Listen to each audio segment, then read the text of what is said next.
মাটিতে আপনাদের সঙ্গে মিলিত হয়েছি। আজকে আমি জেলাতে আমার অনেকগুলো কাজ ছিল, সেই কারণে আমি জেলাতে ছিলাম, খানিকটা বিলম্ব হয়েছে। প্রথমত আজকে পূর্ব মেদিনীপুর জেলায় ভারতীয় জনতা পার্টি সমর্থিত, আবারও বলি এটা তো প্রতীকে হয় না, সমবায় সমিতির ভোট ছিল। আমাদের ভগবানপুর বিধানসভার ভগবানপুর ১ নম্বর ব্লকের পূর্ব রাধাপুর সমবায় কৃষি উন্নয়ন সমিতি, এখানে ভারতীয় জনতা পার্টির মানসিকতা যারা রাষ্ট্রবাদী, যেহেতু প্রতীক থাকে না আমরা দলের কথা বলি না, রাষ্ট্রবাদীরা আজকে চোরেদের অর্থাৎ তৃণমূল কংগ্রেস যারা চোর হিসেবে স্বীকৃত, তাদেরকে জীবনকৃষ্ণ সাহার পার্টি তাদেরকে আজকে পরাজিত করেছে। এবং আমরা গত কয়েক মাসের মধ্যে 52টা সমবায় সমিতিতে এই চোরেদের হারালাম, এবং সবগুলো নতুন। এইগুলোতে সবগুলোতেই 11-র আগে সিপিএম ছিল আর 25-এর আগে তৃণমূল ছিল। তাই কেউ জিতেছেন, ক্ষমতা ধরে রেখেছেন, সেটা অন্য জিনিস, কিন্তু ক্ষমতার হাত বদল, রাজ্য পুলিশ দিয়ে নির্বাচন, এটা একটা গুরুত্বপূর্ণ সিগনিফিকেন্ট, এবং সিগন্যালটাও খুব পরিষ্কার মানুষ কি চাইছেন। এই জন্য আমি রাধাপুরের সমস্ত কৃষিজীবী সমবায়ীদের আন্তরিক অভিনন্দন জানাই। এটা আমাদের 52তম জয় হলো, 52টা সমবায় রাষ্ট্রবাদীরা জিতল।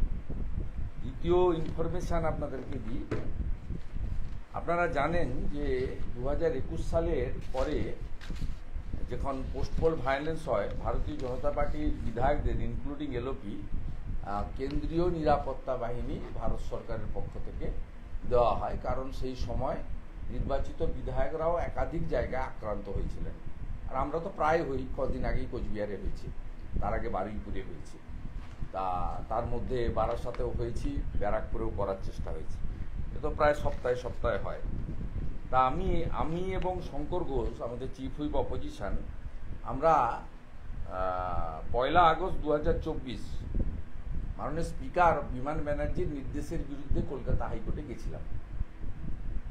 সেখানে আমরা বলেছিলাম যে আমরা বিধানসভার ভিতরে আক্রান্ত হচ্ছি, আমাদের নরহরি মাহাতো, মনোজ টিগ্গারা আক্রান্ত হয়েছেন, লবিতে আক্রান্ত হয়েছে, আমাকে সরাসরি এসে পূর্বস্থলীর টিএমসি এমএলএ থ্রেট করেছে, আপনারা দেখিয়েছেন টিভিতে।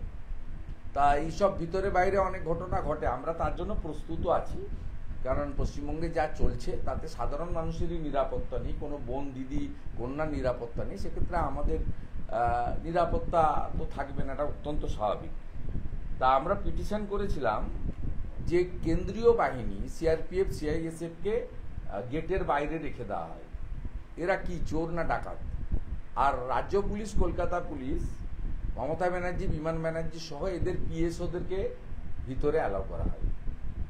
তাতে আজকে অনেকদিন হিয়ারিংয়ের পরে জাস্টিস অমৃতা সিনহার বেঞ্চে এই মামলার নিষ্পত্তি হয়েছে। সরকারের উকিল বলেছেন যে রাজ্য সরকারের কোনো রাজ্য পুলিশ বা কলকাতা পুলিশ, অর্থাৎ তাদের পিএসওরা মানে পার্সোনাল সিকিউরিটি অফিসার যারা আছেন, কলকাতা পুলিশ বা পশ্চিমবঙ্গ পুলিশ, বা তারা কেউ অ্যাসেম্বলি প্রিমিসেসের মধ্যে আসবে না। আমরা এটা খুশি। আমরা আমাদের পিএসওদের এন্ট্রির থেকেও এক যাত্রায় পৃথক ফল, এই বেআইনি কাজ সিআরপিএফ এবং সিআইএসএফকে বিমান ব্যানার্জির যে আটকানো, এটার আমাদের বিরোধী লড়াই ছিল, দীর্ঘ 1 বছরের লড়াই, 1 বছরেরও বেশি। 1 আগস্ট 2024 থেকে আজকে আমরা জিতেছি। মাননীয় অমৃতা সিনহা মহোদয়া ডিসপোজাব করেছেন, তিনি বলেছেন যখন কেন্দ্রীয় নিরাপত্তা বাহিনী ঢুকতে পারছে না, তখন রাজ্য পুলিশ এবং কলকাতা পুলিশ 294 জন, তার মধ্যে মনে হয় 1-8 জন মারা গেছেন এমএলএ, বাকি যে কজন এমএলএ আছেন কারোরই পিএসও বিধানসভা চত্বরে ঢুকতে পারবে না। অর্ডার আজকে হয়েছে, কাল থেকে এটা বলবৎ হওয়া উচিত। আশা করব সন্ধ্যার মধ্যে অর্ডার আপলোড হয়ে যাবে। এটা আমাদের একটা বড় লড়াই ছিল, এই লড়াইতে আমরা জিতেছি, আমরা হাইকোর্টের কাছে কৃতজ্ঞ, এবং এখানে আইন জিতেছে। এবং বিমান বন্দ্যোপাধ্যায়ের যে এক চোখ বন্ধ করে আরেক চোখে যে সিদ্ধান্ত মমতা বন্দ্যোপাধ্যায়ের অঙ্গুলি হেলনে, এটা আজকে কার্যত নাল অ্যান্ড ভয়েড হয়েছে কোর্টে। It's a great victory for us. Second thing, আমরা আশা করি যে মুকুল রায়ের ডিফেকশন মামলা নিয়েও আমরা অনেক দিন ধরে লড়াই করছি। আমরা আশাবাদী যে আগামী 3 সপ্তাহ পরে ফাইনাল ডিসপোজাব আছেন মহামান্য বিচারপতির কাছে। এটাও আমরা লড়াই করছি। সংবিধানের যে 10th শিডিউল, যেটা বিমান বন্দ্যোপাধ্যায় মাননীয় স্পিকার মানেননি, সেটা নিয়েও আমাদের যে লড়াই, আমরা একটা হলেও আমরা এই লড়াইতে সংবিধান জিতবে এটা আমরা আশা করব। এই লড়াইও আমরা চালাচ্ছি। এটা আমাদের কাছে দ্বিতীয় বিষয় ছিল। তৃতীয় বিষয়, একটা গুরুত্বপূর্ণ আজকে রায় দিয়েছেন সর্বোচ্চ আদালত, সুপ্রিম কোর্ট, রিগার্ডিং আপনার 26,000 শিক্ষক শিক্ষাকর্মী নিয়ে। এই রায়কে আমি স্বাগত জানিয়ে আমার কিছু বক্তব্য রয়েছে, কারণ এই বিষয়টাতে প্রত্যক্ষ পরোক্ষভাবে আন্দোলনে বা আমাদের যোগ্য শিক্ষক শিক্ষাকর্মীদের পাশে আমি অনেকবার দাঁড়ানোর চেষ্টা করেছি। বিধানসভার ভিতরে বাইরে, সাংবাদিক সম্মেলন, সোশ্যাল মিডিয়া, এমনকি বিকাশ ভবনের সামনে যেদিন লাঠিচার্জ হয় তার পরের দিন তাদের পাশে গিয়ে দাঁড়ানো ইত্যাদি যতটুকু সুযোগ পেয়েছি, তাদের অরাজনৈতিক আন্দোলন ছিল, আমরা কিন্তু এটা করেছি। এবং পশ্চিমবঙ্গ প্রদেশ বিজেপির পক্ষ থেকেও সুকান্তবাবু যখন সভাপতি ছিলেন, তখন 26,000 চাকরি যাওয়ার পরে তখন যোগ্য শিক্ষক শিক্ষাকর্মীদের পক্ষে আমরা কলেজ স্কোয়ার থেকে ধর্মতলা কিন্তু মিছিল করে তাদের প্রতি সমর্থনও জ্ঞাপন করেছি। আমাদের যুব মোর্চাও একাধিক কর্মসূচি নিয়েছেন, আপনারা জানেন। আমি শুধু আজকে সুপ্রিম কোর্টের যে সিদ্ধান্ত হয়েছে, দুটো বিষয়ে আমি যাচ্ছি না, যে পরীক্ষা হবে, একজনও অযোগ্য থাকবেন না, এগুলো সুপ্রিম কোর্ট আগে থেকেই বলেছে। পরীক্ষা হোক নিয়ম মেনে, 100 পয়েন্ট রোস্টার মেনে, চাকরি হোক, এই দাবি তো আমাদের দীর্ঘদিনের আছে। চাকরি দিতে চান না মুখ্যমন্ত্রী মমতা ব্যানার্জি, তার সরকার। তারা ভাতাতে বিশ্বাস করেন, তোষণে বিশ্বাস করেন, খেলামেলা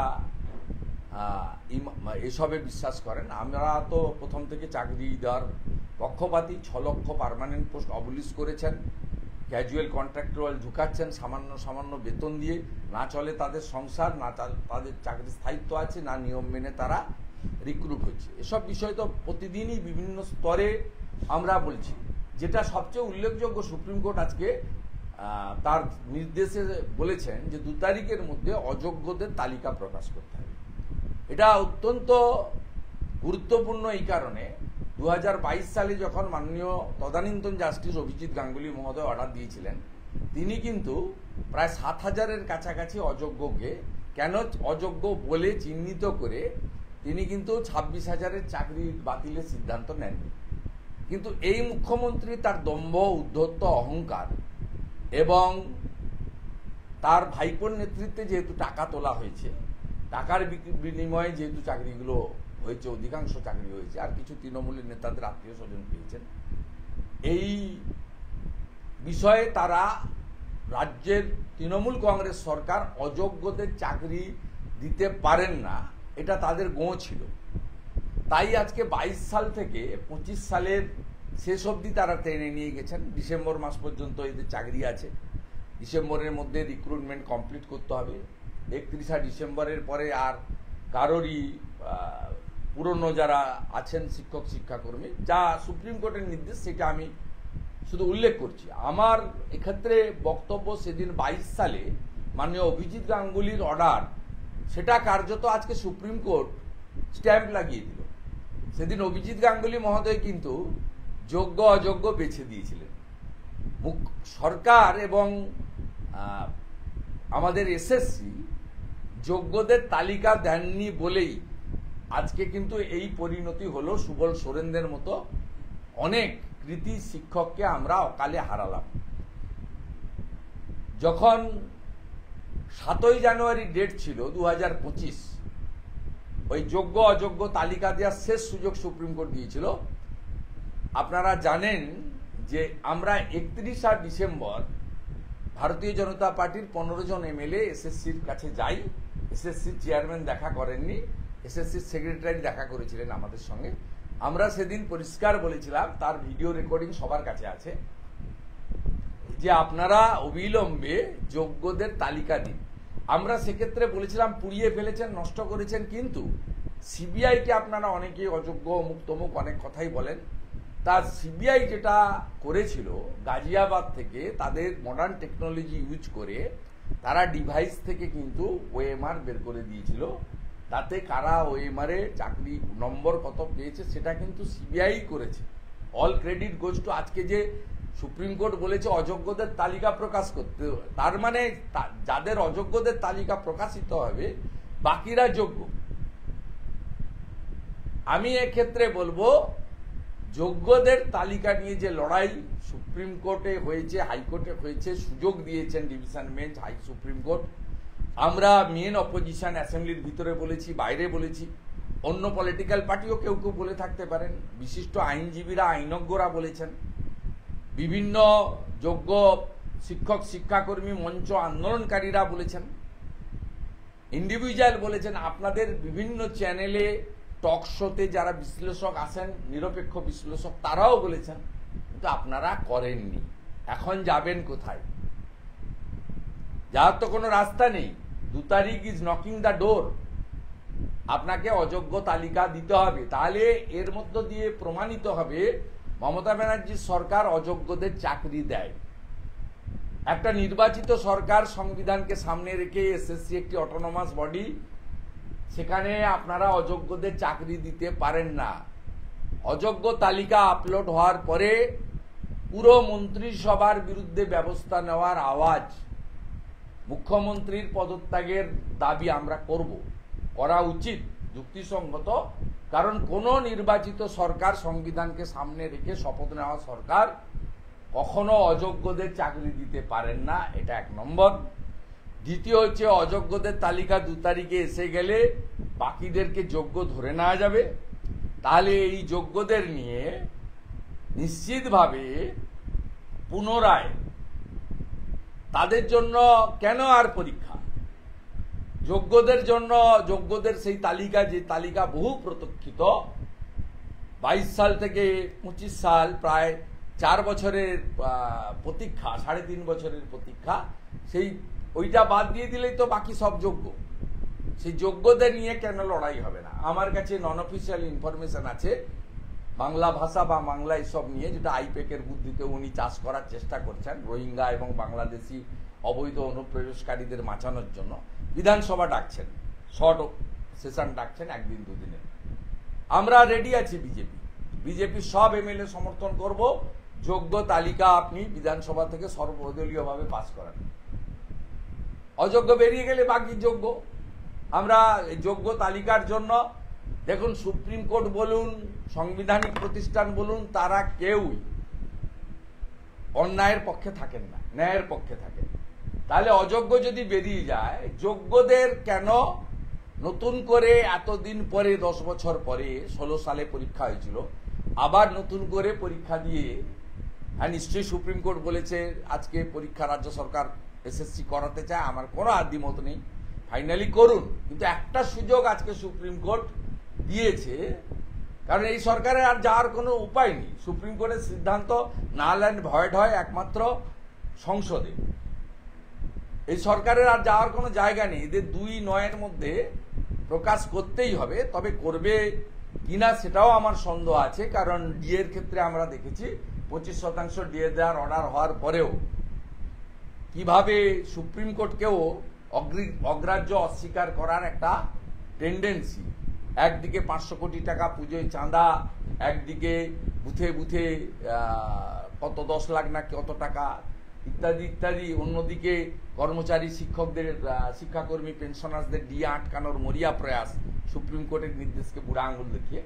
তাই আপাতত সুপ্রিম কোর্টের অযোগ্য তালিকা প্রকাশের সিদ্ধান্তকে রাজ্যের বিরোধী দলনেতা হিসাবে আমি স্বাগত জানিয়ে, আমার পয়েন্ট 1, মমতা ব্যানার্জি অযোগ্যদের চাকরি দিয়েছেন, তালিকা প্রকাশের পরে তিনি পদত্যাগ করুন, তার ক্যাবিনেট পদত্যাগ করুন, নির্বাচনে যান, এখনই নির্বাচনে যান, কারণ কোনো সরকার অযোগ্যদের চাকরি দিতে পারে না। কিসের ভিত্তিতে অযোগ্যদের চাকরি দিয়েছেন আত্মীয় হিসাবে, পার্টির ক্যাডার হিসাবে, টাকার বিনিময়ে বা অন্য কিছুর বিনিময়ে প্রকাশের দাবি করছি আমি। দ্বিতীয় হচ্ছে, যদি অযোগ্য তালিকা প্রকাশিত হয়, বাকি যে যোগ্য আছে তারা কেন 10 বছর পরে আবার নতুন করে কম্পিটিশনে পরীক্ষাতে বসবে, তাদের বিষয়ে নতুন করে উদ্যোগ গ্রহণ করা হোক। প্রয়োজনে বিধানসভায় যোগ্য তালিকা রেখে সর্বদলীয় সিদ্ধান্ত নিয়ে, সেই সিদ্ধান্ত নিয়ে রাজ্য সরকারের পক্ষ থেকে পুনরায় যোগ্য তালিকা নিয়ে সুপ্রিম কোর্ট বা অন্য সাংবিধানিক বডির কাছে তারা যেতেই পারেন। যোগ্য তালিকা যদি প্রকাশ হয়, সেই যোগ্য তালিকা অযোগ্যরা বেরিয়ে যায়, যোগ্যদের চাকরি রক্ষার ক্ষেত্রে সরকারের যে কোনো প্রস্তাব বিরোধী দল হিসেবে আমরা বিধানসভার ভিতরে সমর্থন করব, যাতে যোগ্যদের চাকরি না যায়, যেটা 2022 সালে দিদেন জাস্টিস অভিজিৎ গাঙ্গুলি দিয়েছিল। এটা দ্বিতীয় নম্বর পয়েন্ট। আর তৃতীয় নম্বর পয়েন্ট এটাই যে অবিলম্বে অযোগ্যদের চাকরি দেওয়ার ক্ষেত্রে অভিযুক্তদের বিরুদ্ধে তদন্তকারী সংস্থা কঠিন এবং কঠোর ব্যবস্থা গ্রহণ করুন। কারা এসএসসির অটোনমি খতম করলো, কারা এসপি সিনহার নেতৃত্বে আলাদা কমিটি করলো, কারা রাজনৈতিক প্রতিনিধি হিসেবে তদানীন্তন শিক্ষামন্ত্রী পার্থ চ্যাটার্জির পিএসকে ওই কমিটির মধ্যে ঢোকালো, সেই সিদ্ধান্তে পার্থ চ্যাটার্জি একা নয়, সমগ্র ক্যাবিনেট যুক্ত। এ বিষয়েও তদন্তকারী সংস্থা যারা আছেন, যেটা কোর্ট মনিটরিং তদন্ত হচ্ছে, সিবিআই এবং ইডি, তারাও যথোপযুক্ত ব্যবস্থা গ্রহণ করুন, এই আবেদন। আজকে মুখ্যমন্ত্রী তিনি কার্যত হুঁশিয়ারি দিয়ে বলছেন কমিশনকে, ললিপপ সরকার ইডিও, এসডিও, ডিএমএসপিদের ভয় দেখাচ্ছে, নির্বাচন কমিশন আসে যায়, তারপরেও কিন্তু রাজ্য সরকার থাকে। কিসের ইঙ্গিত? এটা উনি আজকে নতুন নয়, 27 ফেব্রুয়ারি 2025 নেতাজি ইন্ডোর স্টেডিয়াম থেকে এই একই রেকর্ড বাজাচ্ছেন। তিনি বর্তমান নির্বাচন কমিশনের যে ফুল প্যানেল তাকে ভয় পাচ্ছেন যে তারা স্বচ্ছতার ভিত্তিতে নির্বাচন করবে। তিনি কতগুলো অশনি সংকেত দেখছেন। তিনি দেখছেন নির্বাচন কমিশনের একটার পর একটা সিদ্ধান্ত শুধু পশ্চিমবঙ্গের ক্ষেত্রে নয়, গোটা ভারতবর্ষের ক্ষেত্রে উনি বিচলিত। এবং সবচেয়ে বিচলিত হয়েছে কালীগঞ্জের নির্বাচনে ওই যে সিসিটিভির যে টেন্ডার যাকে দিয়েছিলেন, আইপ্যাকের কথায় সোদপুর আলী জাফতাব দিয়েছিল, তাকে ব্ল্যাকলিস্টেড করে দিয়ে ফ্রেশ টেন্ডার করে দিয়ে দুটো করে ক্যামেরা লাগিয়ে পরিচ্ছন্নতার সঙ্গে যে নির্বাচনী প্রক্রিয়া শুরু হয়েছে এবং তার বিরুদ্ধে যে অ্যাকশন হয়েছে, তারপরে সিদ্ধান্ত কাকদ্বীপে যে ডাটা এন্ট্রি অপারেটরের এগেনস্টে এফআইআর হয়েছে ফলস নাম তোলার জন্য, নাম ডিলিট করার জন্য, এই সব কতগুলো জিনিস দেখতে দেখতে উনি যেগুলো ভয় দেখিয়ে চমকে নবান্ন থেকে গৌতম সান্যালদের দিয়ে, সৌমেন ব্যানার্জিদের দিয়ে, আগে হরিকৃষ্ণ দ্বিবেদী তিনি এখনো আছেন, সঙ্গে মনোজ পন্থের দিয়ে যে চমকানোর কাজটা করে তিনি ডিএমদের মাধ্যমে করিয়েছেন, আইপ্যাক সমান্তরাল প্রশাসন চালিয়েছে, ডাটা এন্ট্রি অপারেটর, এমনকি পাসওয়ার্ড, এই গুরুত্বপূর্ণ ইলেকটোরাল রোডের পাসওয়ার্ড, ইনক্লুশন, ডিলিশন, কারেকশনের পাসওয়ার্ড পর্যন্ত এই ক্যাজুয়াল কন্ট্রাকচুয়াল ডাটা এন্ট্রি অপারেটরদের কাছে ডাব্লিউবিসিএস অফিসাররা রেখেছেন। এই যে রিফর্মস ধরে ফেলেছেন চুরিটা, সিস্টেমটা, এটাতে তিনি লাগাতার 27 ফেব্রুয়ারি থেকে বর্ধমান এবং আজকেও অছাত্রদের সমাবেশে, 100 দিনের কাজের কলকাতার কাউন্সিলররা যোগান দিয়েছে কিছু লোকজন, তাদের সমাবেশে আজকে তিনি লাল চুল কানে দুল, তার নাম যুবা তৃণমূল, তাদের সমাবেশে তিনি আজকে এই ধরনের কথাবার্তা বলেছেন। ইলেকশন কমিশন সব দেখছেন, তাদের উচিত সাংবিধানিক বডি সিদ্ধান্ত গ্রহণ করা। তবে ইলেকশন কমিশন অত্যন্ত দৃঢ় আছে আমার মনে হয়েছে, কারণ মুখ্যমন্ত্রী বোলপুরে বলেছিলেন কাউকে সাসপেন্ড করব না, কিন্তু 4 জনকে সাসপেন্ড করতে তার মুখ্য সচিব বাধ্য হয়েছে। এফআইআর করবো না গোঁ ধরে আছে। আমার বিশ্বাস ইলেকশন কমিশনের ফুল বেঞ্চের আগামীকাল মিটিং আছে, তারা এই বিষয়ে যথোপযুক্ত সিদ্ধান্ত নেবেন। আমরাও নজর রাখছি। ইলেকশন কমিশন নিরপেক্ষ সাংবিধানিক বডি, কাউকে ফেভার করার বিষয় নেই, ফেয়ারলি চলতে হবে, কনস্টিটিউশন মেনে চলতে হবে। আর উনি যে ধমক চমকটা দিচ্ছেন, এতে বোঝা যাচ্ছে যে মমতা বন্দ্যোপাধ্যায় ভীত, আতঙ্কিত, সন্ত্রস্ত, এবং মূলত আলী জাফতাব চলে যাওয়ার পরে আর ইলেকশন কমিশনের দিল্লি অফিসে বা তাদের ফুল বেঞ্চ এই রিফর্মসগুলো করছেন বলে তিনি আতঙ্কিত। এবং সবচেয়ে বড় আতঙ্ক তার মধ্যে গ্রাস করেছে এসআইআর নিয়ে। এসআইআর নিয়ে তিনি ভীষণ আতঙ্কিত, কারণ তিনি জানেন যে এই এসআইআর হলে তার যে বিশেষ ভোট, সেই ভোট কিন্তু থাকবে না। আমি নানা সময়ে আপনাদেরকে উদাহরণ দিয়েছি, আজকে আরেকটা উদাহরণ দিচ্ছি। 115 রাজারহাট নিউ টাউন বিধানসভা, বুথ নম্বর 181। এই বুথে এই মুহূর্তে 65টা মৃত ভোটার আছে আর 89টা আউটসাইডার আছে, যারা এই বুথে কয়েক বছর ধরে থাকছেন না। একটা বুথ এই রাজারহাট নিউ টাউনে, যেখানে ভারতবর্ষে ভোটার গ্রোথ 7%, এখানে 28% গ্রোথ হয়েছে। এবং জাংড়া সহ বড় একটা এলাকায় বাংলাদেশি মুসলমান অনুপ্রবেশকারীদের হাতে চলে গেছে। রাজারহাট নিউ টাউন আর কার্যত আমাদের হাতে আছে কিনা খুব সন্দেহের জায়গায় গেছে। আমি তো একটা বুথের উদাহরণ আপনাকে এখানে দিলাম। উনি ভীত আতঙ্কিত এসআইআর নিয়ে। উনি এবং ওনার ভাইপো দুজন মিলে আজকে সব মিটিংয়েই বলছেন, বিচলিত, কাঁপছেন, ঘামছেন, থরথর করছেন, চিৎকার করছেন। এগুলো সব হচ্ছে আতঙ্ক, ভীষণ আতঙ্ক। আমরা দেখলাম যে এর আগেও কিন্তু বারবার সরকার সমালোচিত হয়েছে, পর্ষদ সমালোচিত হয়েছে সুপ্রিম কোর্টের কাছে, হাইকোর্টের কাছে, কিন্তু বারবার এই দাগিদের পাশেই কিন্তু এই সরকার দাঁড়িয়েছে এবং তাদেরকেই সাপোর্ট করেছে, তাদেরকেই বাঁচানোর চেষ্টা করেছে। মুখ্যমন্ত্রী ABCD 10 বলেছিলেন, কেন?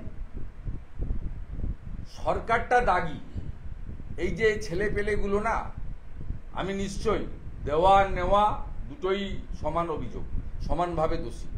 কিন্তু এই যে ছেলে মেয়েগুলো না, এদের বাবা মা, গার্ডিয়ান বা এরা জমি জায়গা বিক্রি করে কিন্তু সব টাকাগুলো দিয়েছে। জীবন কৃষ্ণ সাহারা টাকা দিয়েছে। আপনি এদেরকে দাগি বলছেন, আপনাদের এত বড় পপুলার চ্যানেল, আপনি কেন বলছেন না সরকার দাগি? সরকার তো আহ্বান করেছে, যদি 12, 15, 17, 18 লাখ টাকা নিয়ে এসো এই জীবন কৃষ্ণ সাহাদের মাধ্যমে, প্রয়াত তাপস সাহাদের মাধ্যমে, যে তোমরা নিয়ে এসো, আমরা তোমাদেরকে চাকরি বিক্রি করব। অত এরা সমানভাবে দায়ী। কিন্তু সবচেয়ে বড় দাগি হচ্ছে মমতা বন্দ্যোপাধ্যায়, তার সরকার।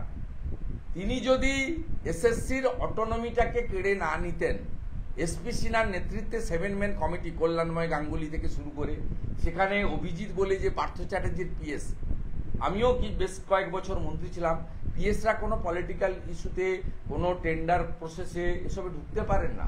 তো গাইডলাইন রয়েছে, কমপ্লিটলি গাইডলাইন রয়েছে কি করবে তারা। এটা যেমন আইএসদেরও রুল বুক আছে সেন্ট্রাল ক্যাডারের, WBCSদেরও স্টেট ক্যাডারের রুল বুক আছে। কিন্তু একে যখনই এসএসসির অটোনমি পার্থ চ্যাটার্জি কেড়ে নিচ্ছে, তখনই তো এই মুখ্যমন্ত্রীর সমর্থন আছে।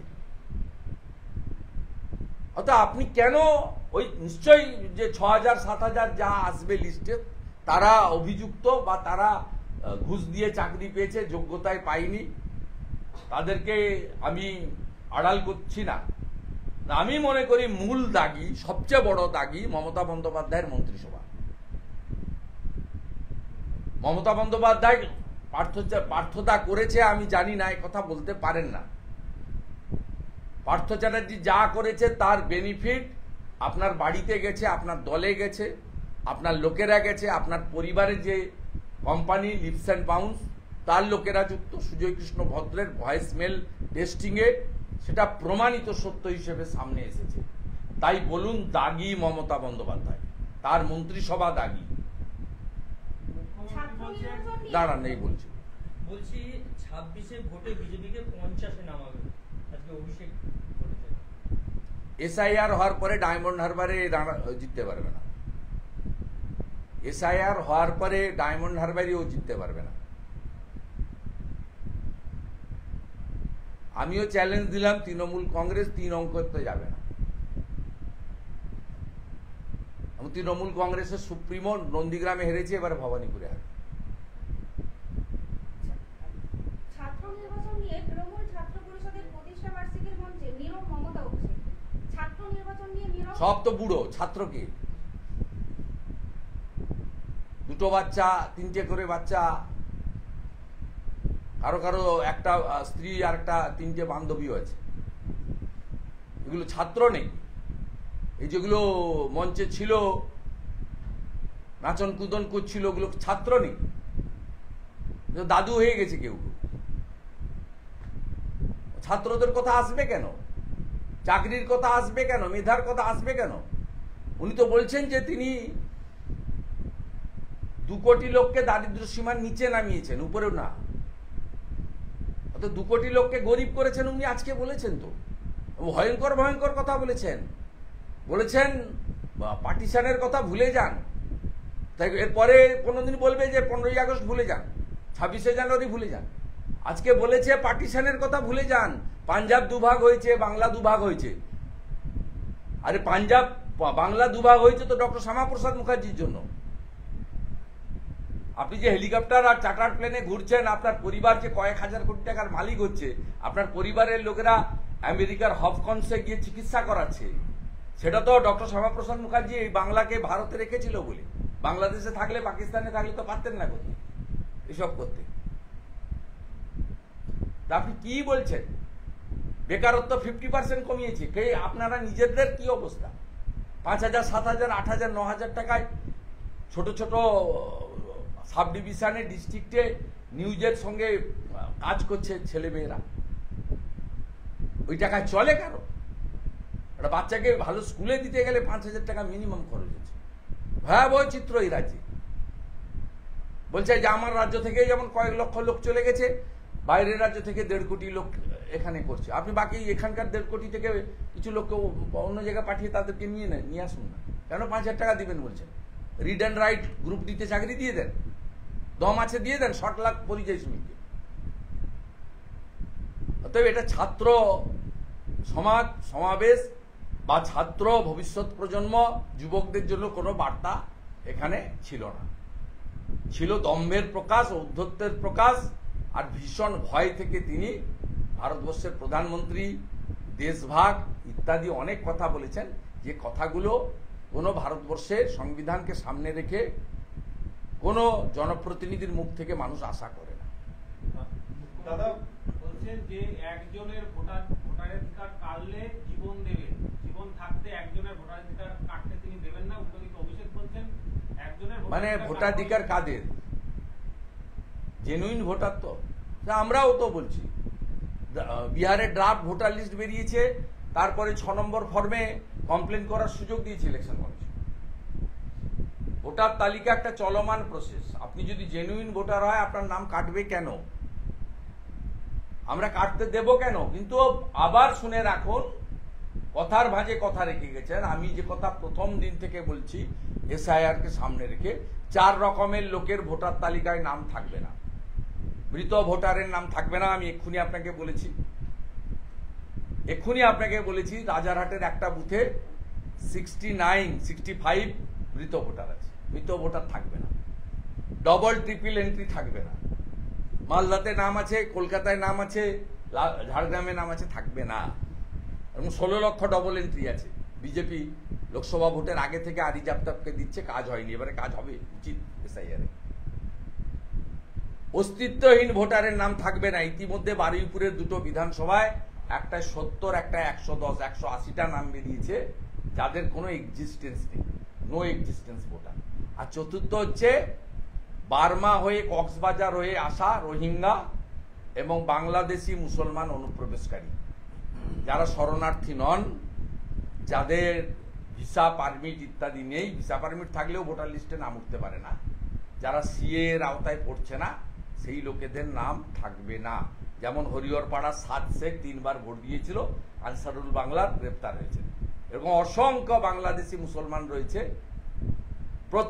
অধিকাংশ মুসলমান পাড়ায় ফেসবুকের দৌলতে এই গত কয়েক বছরে বাংলাদেশ থেকে মেয়েদেরকে পটিয়ে এনে ভিসা নিয়ে এসছে, আর ফিরে যায়নি, অথবা ভিসা ছাড়া যেখানে বেড়া নেই সে পথ দিয়ে ঢুকেছেন, বিয়ে করে নিয়েছেন, বাবার নাম মায়ের নাম সব নিজের বাবার নাম দেখিয়ে মমতা ব্যানার্জির সৌজন্যে আধার কার্ড এবং এপিক কার্ড করেছেন, তাদের নাম থাকবে না। পরিবারতন্ত্র নিয়ে আজকে বলেছেন, মানে একেবারে অমিত শাহ যে প্রত্যেকবারে বললে তার কি হয়েছে? জয় শাহকে ধরে ইত্যাদি ইত্যাদি বলে এ ব্যক্তিগত আক্রমণ, এর কোনো আধার নেই, সব কথা আধার নেই। উনি কেন সব কথা বলছেন? উনার যদি 100টা স্পিচ বেরোয় 98 সালে তৃণমূল প্রতিষ্ঠা থেকে 11 সালে বিধানসভার আগে পর্যন্ত, উনি সবচেয়ে বেশি পরিবারতন্ত্রের বিরুদ্ধে বলেছেন। উনি নিজের দেওয়া কথাটা ভাঙছেন কেন, তার ব্যাখ্যা বাংলার লোককে দিন। উনি কেন 11 সালে 21শে জুলাই সরকার আসার পরে, যার কোনো পলিটিক্যাল ব্যাকগ্রাউন্ড নেই, no student movement, no youth movement, কোনো কন্ট্রিবিউশন নেই সিপিএম এর সঙ্গে লড়াইতে, সেই ভাইপোকে কেন তার কোম্পানির ম্যানেজিং ডাইরেক্টর করে দিয়েছেন? সোমেন মিত্রর মতো সিনিয়র লিডারকে কেটে দিয়ে তাকে জোর করে 2014 সালে এমপি করেছেন। এর উত্তর উনাকে দিতে হবে। বাড়িতে ব্যালেন্স রাখার জন্য আরেক ভাইকে, কার্তিক ব্যানার্জিকে জয় হিন্দ বাহিনীর প্রধান করে তার স্ত্রীকে শেষ কর্পোরেশন নির্বাচনে কাজরি ব্যানার্জিকে কাউন্সিলর করেছেন। কলকাতার সমস্ত স্পোর্টস অর্গানাইজেশন, মোহনবাগান ক্লাব থেকে, টেনিস ফেডারেশন থেকে, বেঙ্গল অলিম্পিক অ্যাসোসিয়েশন থেকে, সব নিজের ভাইদের হাতে দখল নিয়েছেন। কেন? পিডাব্লিউডির সবচেয়ে বেশি কাজ SSS বলে একটি কন্ট্রাক্টর এজেন্সি কেন কাজ করে? সেই এজেন্সির সঙ্গে আপনার পরিবারের, আপনার দাদার কি সম্পর্ক? আপনি বলেছিলেন তো, আপনি কেন কথা ভাঙবেন? আপনি তো লাগাতার বলেছেন। আমি তো 99 সাল থেকে আপনার সঙ্গে মঞ্চ শেয়ার করেছি, আপনি সব জায়গায় বলেছেন, সব জায়গায়। আপনি কেন কথা ভাঙবেন? আপনি অন্য লোকের কথা কেন ধরবেন?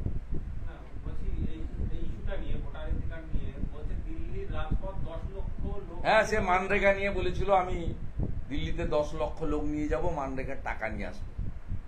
3500 লোক মোট গেছিল। তারপরে দিল্লি পুলিশের লাঠি দেখে কি ছোটা রাজঘাটে। আমি তো এবারে বলেছি যদি যান জুতো পরে যাবেন না। গতবারে শান্তনু সেনের জুতো রয়ে গেছিল, সুজিত বসুর জুতো, মোবাইল সব পড়ে গেছিল, আরো কার কার সব মোবাইল জুতো সব খুলে মার দৌড়। রাজঘাটে তো জুতো খুলে ঢুকতে হয়। এবারে কেউ জুতো পরে যাবেন না, খালি পায়ে যাবেন।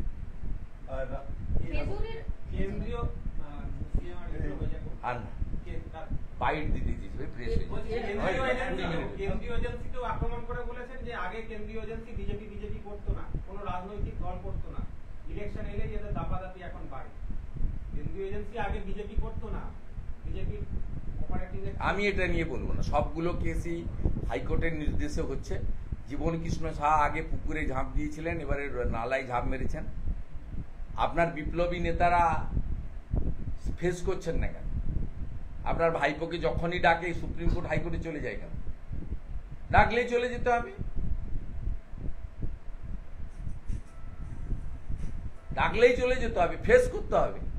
অনেকেই ফেস করেন তো, যদি মনে করেন পলিটিক্যালি হচ্ছে, ফলস হচ্ছে। আপনার লোকরা কেন ফেস করে না? আপনার জীবনকে কেন মোবাইল পুকুরে ফেলতে হয়, নালায় ফেলতে হয়? আপনার ভোরবেলা কেন কাদা মাখতে হয় আপনার জীবন সাহাকে? সেখানেও পিসি ভাইপো, বাংলার মানুষ অপেক্ষা করে আছে আসল পিসি ভাইপোর কাছে কখন পৌঁছে। প্রকল্পের একাধিক প্রকল্পের দেখা যাচ্ছে ছড়াছড়ি, আজকে স্টেজ থেকে অভিষেক ব্যানার্জি বলছিলেন, কিন্তু যদি দেখা যায় যে বাস্তবে অনেকেই তো এই প্রকল্প পাচ্ছে না। আসলে ঘোষণা একরকম হচ্ছে, কাজ আর একরকম হচ্ছে। দেখুন, এই রাজ্যে অন্য রাজ্যের তুলনায় সম্পূর্ণ ভিন্ন। এখানে তৃণমূল কংগ্রেস মানুষের সমর্থনে নেই। গুন্ডাগর্দি, পুলিশকে অপব্যবহার এবং একটা মুসলিম কমিউনিটিকে ভুল বুঝিয়ে তাদের এলাকা দখল, তাদেরকে নিয়ন্ত্রণ করে তাদের ওখানে যারা প্রতিবাদ করতে চান করতে দেয় না। প্রত্যেকটি মুসলিম এলাকা তারা কন্ট্রোল করেন। হাই অ্যাপিজমেন্ট এবং অবৈধ ভোটারদের নিয়ে তারা ক্ষমতায় আছে। আমি প্রত্যেকটা প্রেস কনফারেন্সে বলেছি, আজকেও বলেছি, গত লোকসভা নির্বাচনে 7 দফায় 5000 করে ক্যামেরা বন্ধ ছিল। যদি 200% কাজ হয়ে গিয়ে থাকে, তাহলে ওই মাছ বাজারের নিলামের মতো গতবারের 75, এবারে 80, 85, 90, 1,10,000 এগুলো তো করার কোনো মুখ্যমন্ত্রীর দরকার নেই। মুখ্যমন্ত্রী আজকে বলছেন, একটা তো ভুল বলেছেন, 2 কোটির নিচে তিনি দারিদ্র সীমার নিচে 2 কোটি লোককে নামিয়ে দিয়েছেন, মানে আরো দরিদ্র করে দিয়েছেন।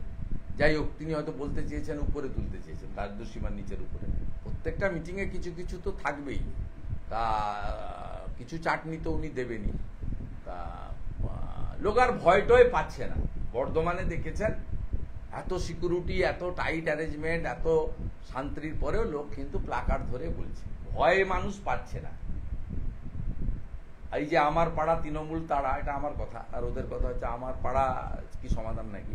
দেখছেন কিভাবে এমএলএ নেতাদেরকে মানুষ তাড়া করছে, প্রশ্ন করছে। কালকে স্বরূপনগরে বলছে 15 বছর আপনি কোথায় ছিলেন। এই মানুষ যে সাহসটা পাচ্ছে, এই যে সমবায়গুলো নির্বাচন, এখানে সেন্ট্রাল ফোর্স নেই, যে লোক বেরিয়েছে, বিশেষ করে হিন্দু এলাকাতে জাগরণ ঘটে গেছে। অনেকের কষ্ট হচ্ছে, এত গণেশ পুজো, গণেশ নাকি অবাঙালি। এই মূর্খরা জানে না, সেকুলাররা 1960 সালে মহানায়ক উত্তম কুমার কলকাতাতে গণেশ পুজো তার বাড়িতে করেছে। 1960 সালে, এদের অনেকেরই জন্ম হয়, জানে না। হিন্দুদের মাঝখানে যে প্রাচীর মমতা ব্যানার্জি তুলেছিলেন ভাষার নামে, জাতের নামে, মত পথের নামে, এটা ভেঙে দিচ্ছে হিন্দুরা। সেই জন্য 30,000 গণেশ পুজো হয়েছে, মানে পাবলিকলি, সার্বজনীন। লক্ষ্মী পুজোর মতো, সরস্বতী পুজোর মতো বাড়িতে বাড়িতে গণেশ পুজো হয়েছে। আপনাদের অনেকের বাড়িতে আপনারা গণেশ ঠাকুর নিয়ে গিয়ে পুরোহিত ডেকে সাধ্য মতো পুজো করেছে। এই যে জাগরণটা ঘটেছে, যে আমাদের যে কালচার, সংস্কৃতি, ধর্মের কালচার, সেটা অন্য ধর্ম পালন করছেন, ক্ষতি কিছু নেই। এইসব করে উনি পশ্চিমবঙ্গে প্রকৃত উন্নয়ন করতে পারেননি। উনি জানেন একটা বড় অংশের মানুষ ক্ষুব্ধ। উনার সবসময় ক্যালকুলেটিভ মেথড, উনার যে পরামর্শদাতা আইপ্যাক, আগে প্রশান্ত ঘোষের ছিল, এখন প্রতীক জৈন বলে একটা টেন্টেড করাপ্টেড ব্রোকার উনার পরামর্শদাতা হয়েছে। সব সময় হিসাব করছে 30-32% মুসলিম ভোট পুরোটা নিতে হবে, বাকি এদিক ওদিক করে ছড়িয়ে ছিটিয়ে দিয়ে করতে হবে। আপনি বলুন তো, 1,25,000 টাকায় বাড়ি হয়? আপনার লোকরা বালিঘাটকে যা করেছে, 3,500 টাকার বালি 12,000 টাকায় কিনতে হচ্ছে। কে 1,20,000 টাকায় বাড়ি করতে পারে পশ্চিমবঙ্গে? আপনি যে কাণ্ড কারখানাগুলো করছেন, এবং আমি আপনাকে আজকে বলে রাখছি, এই আইপ্যাক বুদ্ধি দিয়েছে ডিসেম্বর মাসে 500 টাকা বাড়াবে এই লক্ষ্মীর ভান্ডারে। একসঙ্গে বাড়াবে না, 200 টাকা 200 টাকা করে করে জানুয়ারি ফেব্রুয়ারিতে ভোট ঘোষণার আগে পর্যন্ত করবে, আবার ঢপ মারবে। আমাদের কাছে সব তথ্য আছে। উনি ভাবছেন কি ওনার পিটিএস এর মধ্যে কি হয় তার ভিডিও তুলে কে পাঠায় আমাকে? ওনার লোকরা পাঠায়। উনি নবান্নতে বসে যে অর্ডার টাইপ করছেন তার কপি আমার কাছে আছে।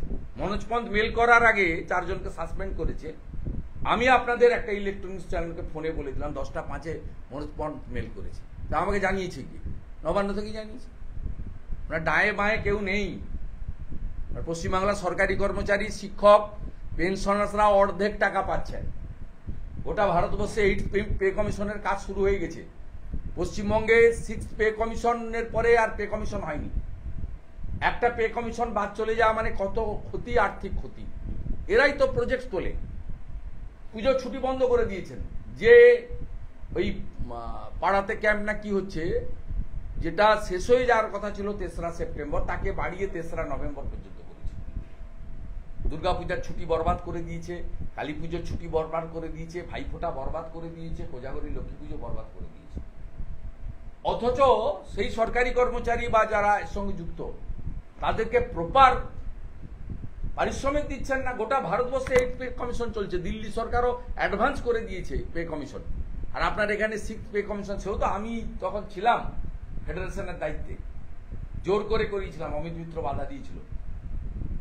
আপনি একটা পে কমিশন উড়িয়ে দিয়েছেন, 7th পে কমিশন, তার সঙ্গে প্রায় 40% কাছাকাছি দিয়ে দিচ্ছেন না। অর্ধেক টাকা বেতনে কাজ করছে সরকারি কর্মচারী, শিক্ষক, শিক্ষাকর্মীরা। কেউ হ্যাপি নয়। যোগ্য আইএস আধিকারিকদের গ্যারেজ করে বসে আপনি করেছেন, ডবল চাকরি দিচ্ছেন বলেছেন। ডবল চাকরি কারা পাচ্ছে?